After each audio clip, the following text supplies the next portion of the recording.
کہ جس میں حضرت ابوبکر صدیق خلیفہ ہوں اور حضرت عمر فاروق معاون ہوں اور حضرت عثمان رضی اللہ عنہ معاون ہوں، یہ ممکن نہیں ہے۔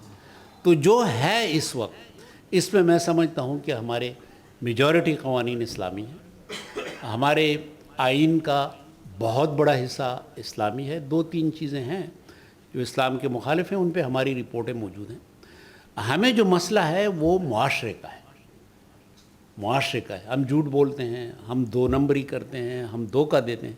کاش ایسی کوئی کوشش ہو کہ ہم معاشرے کی طرف آ جائیں۔ قانون سے الحمدللہ پاکستان ہر ایک ملک سے آگے ہے۔ میں محمد عامر بیگ، ہماری قومی اسمبلی کے اندر یہ ریزولوشن پیش ہو چکی ہے کہ 18 سال سے کم عمر کی شادی پر پابندی عائد کی جائے اور اس کو جرم قرار دیا جائے۔ تو کیا ہمارے ملک پاکستان کے اندر جو اسلامی جمہوریہ پاکستان ہے، تو 18 سال سے کم عمر جو نوجوان لڑکا اور لڑکیاں ہیں، وہ اپنی باہمی رضامندی کے ساتھ اگر سیکچول ریلیشن شپ قائم کرتے ہیں تو وہ تو جائز ہوگی، اور نکاح کرتے ہیں تو وہ جرم قرار دیا جائے گا؟ اس کا جواب چاہیے۔ یہ قانون جو ہے شادی والا، یہ 1929 سے ہے، 1929 سے، اور اس پہ اب تک میں ہمیشہ یہ کہتا ہوں کہ سوائے قائد اعظم محمد علی جناح کے کسی اور نے عمل نہیں کیا۔ قائد اعظم محمد علی جناح نے عمل کیا، ان کی جو فیانسے تھی اس کی عمر کم تھی، جب تک اس کی عمر قانون کے مطابق نہ آئی اس نے شادی نہیں کی۔ تو یہ قانون تو موجود ہے اور اس قانون پہ ہمارے تحفظات ہیں۔ آج بھی جو ہماری میٹنگ ہوئی تھی اس میں موضوع یہی تھا کہ یہ قانون جو ہے، یہ قانون آپ نے بنایا تو ہے اور یہ بہت پرانا قانون ہے، لیکن یہ نافذ العمل اس کا ہونا بہت مشکل ہے۔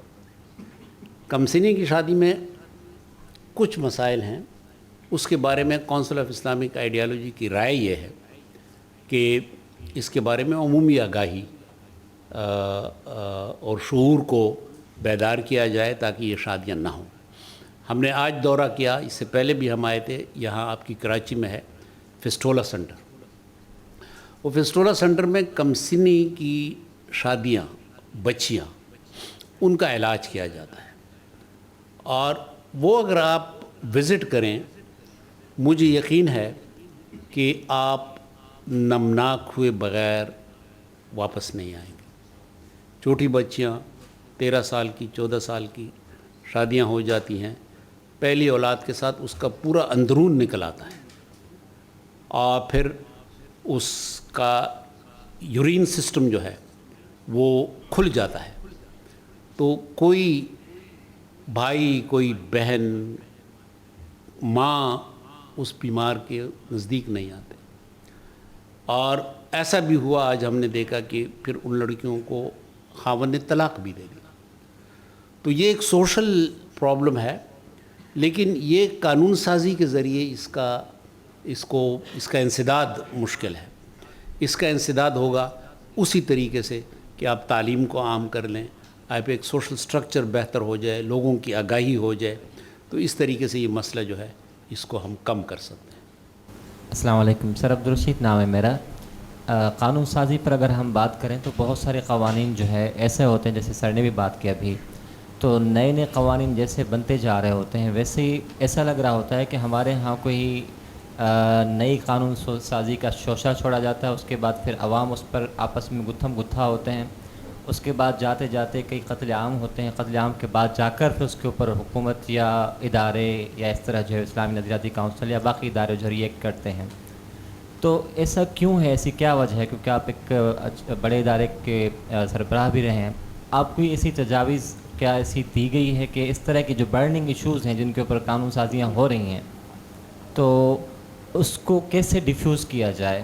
آپ کے ذہن میں کوئی ایسی حکمت عملی ہو؟ کیونکہ ہم دیکھ رہے ہیں کہ میں بطور ٹیچر ہوں، میں دیکھ رہا ہوتا ہوں کہ بچوں کے اندر بہت زیادہ انتشار ہے، خاص طور پر شادیوں کے متعلق، اسی طرح پھر باقی جو معاملات ہیں ہمارے جو مختلف بھی ہیں بہت زیادہ، تو اس پر کوئی ایسا آپ کی طرف سے حل دیا گیا ہو؟